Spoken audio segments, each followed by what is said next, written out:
Good morning. How are you? It's been great, hasn't it?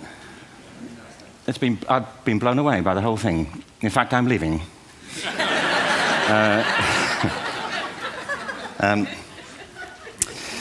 There have been three themes, haven't there, running through the conference, which are relevant to what I want to talk about. One is the extraordinary evidence of human creativity in all of the presentations that we've had and in all the people here.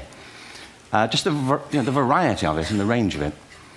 The second is that it's put us in a place where we have no idea what's going to happen in terms of the future. No idea how this may play out. I have an interest in education. Actually, what I find is everybody has an interest in education. Don't you? I find this very interesting. If you're at a dinner party and you say you work in education, actually, you're not often at dinner parties, frankly, if you work in education, you're not asked, you know, and you're never asked back, curiously. That's I think it strikes me. But if you are, and you say to somebody, they say, what do you do? And you say you work in education, you can see the blood run from their face. They think, oh my God, you know, why me? It's my one night out all week. But if you ask people about their education, they pin you to the wall. Because it's one of those things that goes deep with people. Am I right? Like religion and money and other things. So I have a big interest in education, and I think we all do. We have a huge vested interest in it, partly because it's education that's meant to take us into this future that we can't grasp. If you think of it, children starting school this year will be retiring in 2065. Nobody has a clue, despite all the expertise that's been on parade for the past 4 days, what the world will look like in 5 years' time. And yet we're meant to be educating them for it. So the unpredictability, I think, is extraordinary.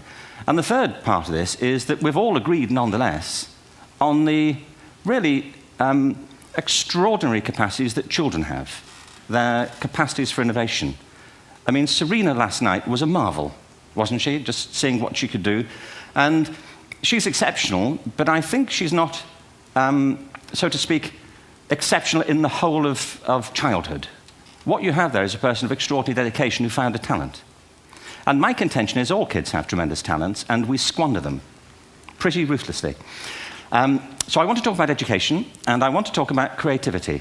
My contention is that creativity now is as important in education as literacy, and we should treat it with the same status. Thank you.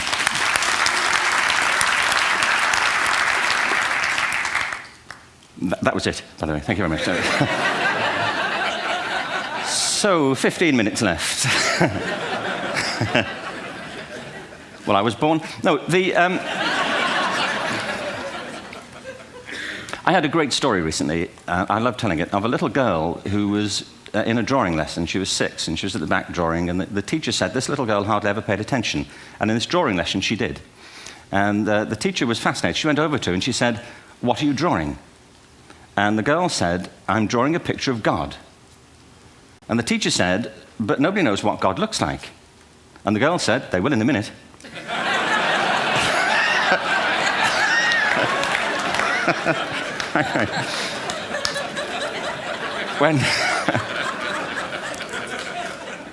When my son was 4 in England, actually he was 4 everywhere, to be honest. I mean, if we're being strict about it, wherever he went, he was 4 that year. But he was in the Nativity play. Do you remember the story? No, it was big. It was a big story. Mel Gibson did the sequel. You may have seen it. I don't know. It was Nativity 2. But James got the part of Joseph, which we were thrilled about. We consider this to be one of the lead parts. We had the place crammed full of agents and T-shirts. You know, James Robinson is Joseph. He didn't have to speak, but do you know the bit where the 3 kings come in? They come in bearing gifts, and they bring gold, frankincense, and myrrh. This really happened. We're sitting there, and they, I think, just went out of sequence. Because we talked to the little boy afterwards and said, are you okay with that? And he said, yeah, why was that wrong? They just switched. I think that was it. Anyway, the 3 boys came in, little 4-year-olds with tea towels on their heads, and they put these boxes down. The first boy said, I bring you gold. And the second boy said, I bring you myrrh. And the third boy said, Frank sent this.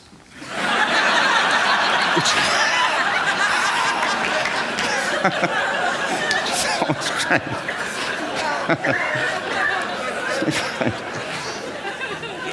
What these things have in common, you see, is that kids will take a chance.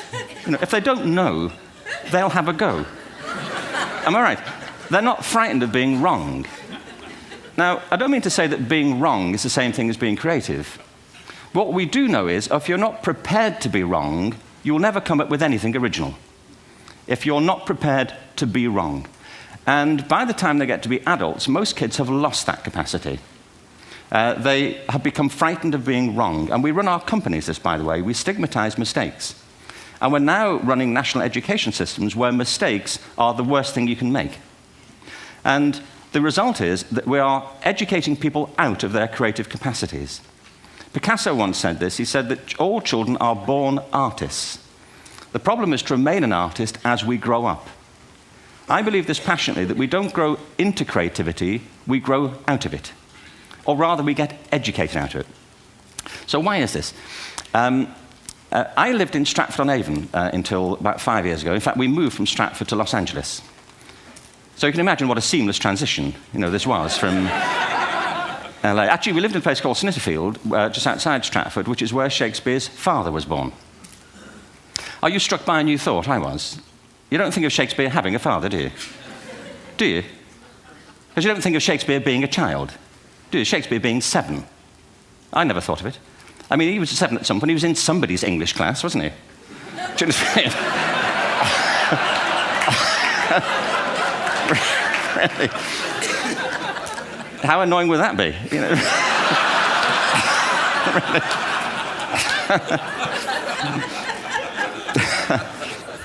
Must try harder. Being sent to bed by his dad, to Shakespeare, go to bed now, to William Shakespeare, and put the pencil down, and stop speaking like that. It's confusing everybody.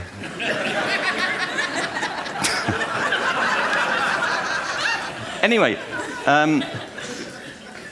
we moved from Stratford to Los Angeles, and I just want to say a word about the transition. Actually, my son didn't want to come. I've got 2 kids. He's 21 now, and my daughter's 16. He didn't want to come to Los Angeles. He loved it, but he had a girlfriend in England. This was the love of his life, Sarah. He'd known her for a month.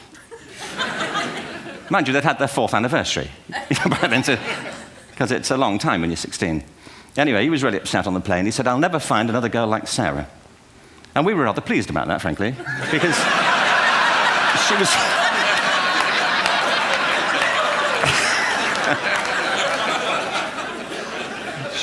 she was the main reason we were leaving the country.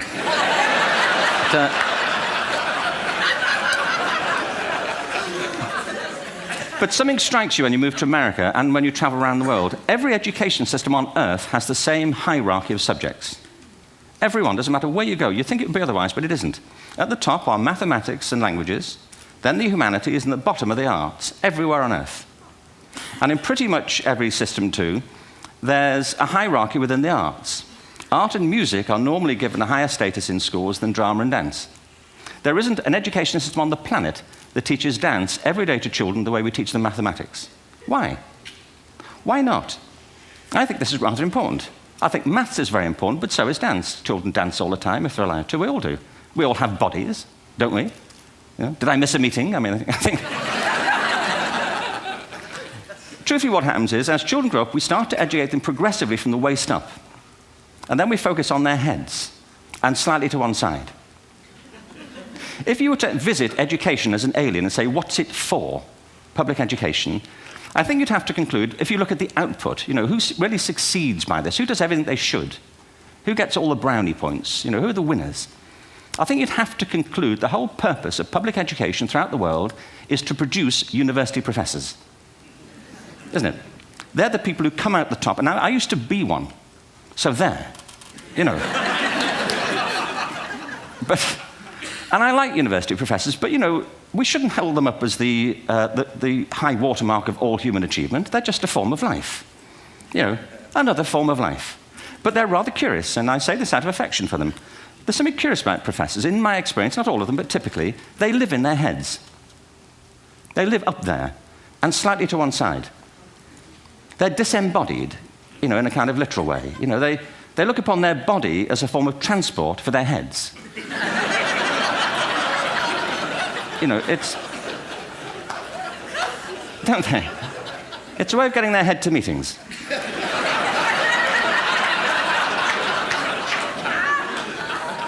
If you want real evidence of out-of-body experiences, by the way, get yourself along to a residential conference for senior academics and pop into the discotheque on the final night. And there you will see it. Grown men and women writhing uncontrollably off the beat. Waiting to end so they can go home and write a paper about it. Now, our education system is predicated on the idea of academic ability. And there's a reason. The whole system was invented around the world. There were no public systems of education really before the 19th century. They all came into being to meet the needs of industrialism. So the hierarchy is rooted on two ideas. Number one, that the most useful subjects for work are at the top. So you were probably steered benignly away from things at school when you were a kid, things you liked, on the ground you would never get a job doing that. Is that right? Don't do music, you're not going to be a musician. Don't do art, you won't be an artist. Benign advice, now profoundly mistaken. The whole world is engulfed in a revolution. And the second is academic ability, which has really come to dominate our view of intelligence because the universities designed the system in their image. If you think of it, the whole system of public education around the world is a protracted process of university entrance. And the consequence is that many highly talented, brilliant, creative people think they're not, because the thing they were good at school wasn't valued or was actually stigmatized. And I think we can't afford to go on that way. In the next 30 years, according to UNESCO, more people worldwide will be graduating through education than since the beginning of history. More people. And it's the combination of all the things we've talked about, technology and its transformational effect on work, and demography and the huge explosion in population. Suddenly, degrees aren't worth anything. Isn't that true? When I was a student, if you had a degree, you had a job. If you didn't have a job, it's because you didn't want one. And I didn't want one, frankly. So, but now, kids with degrees are often heading home to carry on playing video games because you need an MA, where the previous job required a BA, and now you need a PhD for the other. It's a process of academic inflation, and it indicates the whole structure of education is shifting beneath our feet. We need to radically rethink our view of intelligence. We know three things about intelligence. One, it's diverse. We think about the world in all the ways that we experience it. We think visually, we think in sound, we think kinesthetically, we think in abstract terms, we think in movement. Secondly, intelligence is dynamic. If you look at the interactions of a human brain, as we heard yesterday from a number of presentations, intelligence is wonderfully interactive. The brain isn't divided into compartments. In fact, creativity, which I define as the process of having original ideas that have value, more often than not, comes about through the interaction of different disciplinary ways of seeing things. The brain is intentionally, by the way, there's a shaft of nerves that joins the two halves of the brain called the corpus callosum. It's thicker in women. Following on from Helen yesterday, I think this is probably why women are better at multitasking. Because you are, aren't you? There's a raft of research, but I know it from my personal life. If my wife is cooking a meal at home, which is not often, thankfully, but, you know, if she's doing... No, she's good at some things. But if she's cooking, you know, she's dealing with people on the phone, she's talking to the kids, she's painting the ceiling, you know, she's doing open heart surgery over here. If I'm cooking, the door is shut, the kids are out, the phone's on the hook. If she comes in, I get annoyed. I say, Terry, please, I'm trying to fry an egg in here. You know,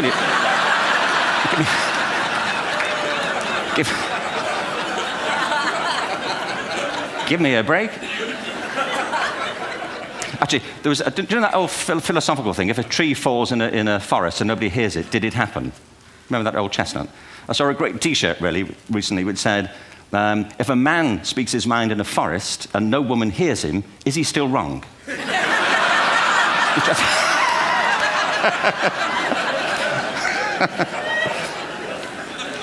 And the third thing about intelligence is it's distinct. I'm doing a new book at the moment called Epiphany, which is based on a series of interviews with people about how they discovered their talent. I'm fascinated by how people got to be there. It's really prompted by a conversation I had with a wonderful woman who most people have never heard of. She's called Gillian Lynne. Have you heard of her? Some have. She's a choreographer, and everybody knows her work. She did Cats and Phantom of the Opera. She's wonderful. I used to be on the board of the Royal Ballet in England, as you can see. And anyway, Gillian and I had lunch one day. I said, how'd you get to be a dancer? And she said it was interesting. When she was at school, she was really hopeless. And the school in the 30s wrote to her parents and said, we think Gillian has a learning disorder. She couldn't concentrate. She was fidgeting. I think now they'd say she had ADHD. Wouldn't you? But this was the 1930s, and ADHD hadn't been invented, at this point. So it wasn't an available condition. People weren't aware they could have that. Anyway, she went to see this specialist. So this oak-panelled room, and she was there with her mother, and she was led and sat on this chair at the end, and she sat on her hands for 20 minutes while this man talked to her mother about all the problems Gillian was having at school. And at the end of it, because she was disturbing people, her homework was always late and so on, little kid of 8, in the end, the doctor went and sat next to Gillian and said, Gillian, I've listened to all these things that your mother's told me. I need to speak to her privately. So he said, wait here, we'll be back. We won't be very long. And they went and left her. But as they went out the room, he turned on the radio that was sitting on his desk. And when they got out the room, he said to her mother, just stand and watch her. And the minute they left the room, she said she was on her feet, moving to the music. And they watched for a few minutes, and he turned to her mother, and he said, Mrs. Lynne, Gillian isn't sick. She's a dancer. Take her to a dance school. I said, what happened? He said, she did. I can't tell you how wonderful it was. We walked in this room, and it was full of people like me. People who couldn't sit still. People who had to move to think. Who had to move to think. They did ballet, they did tap, they did jazz, they did modern, they did contemporary. She was eventually auditioned for the Royal Ballet School. She became a soloist. She had a wonderful career at the Royal Ballet. She eventually graduated from the Royal Ballet School, found her own company, the Gillian Lynne Dance Company, met Andrew Lloyd Webber. She's been responsible for some of the most successful musical theatre productions in history. She's given pleasure to millions, and she's a multi-millionaire. Somebody else might have put her on medication and told her to calm down. Now, I think...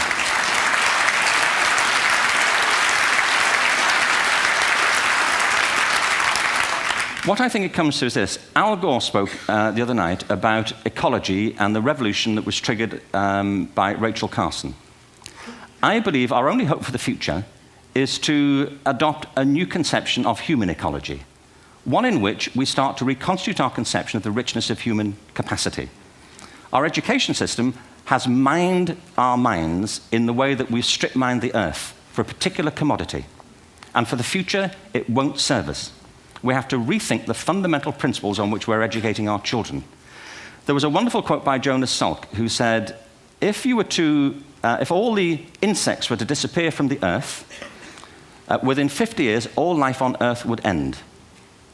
If all human beings disappeared from the earth, within 50 years, all forms of life would flourish.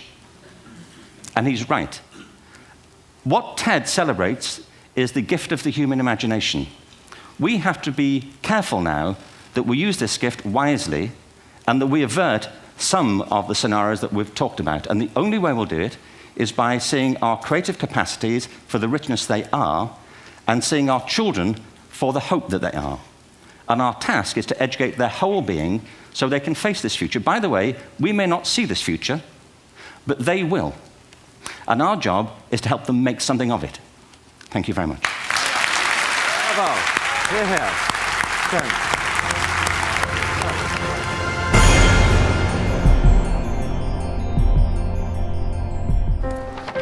What if great ideas weren't cherished? What if they carried no importance? Or held no value?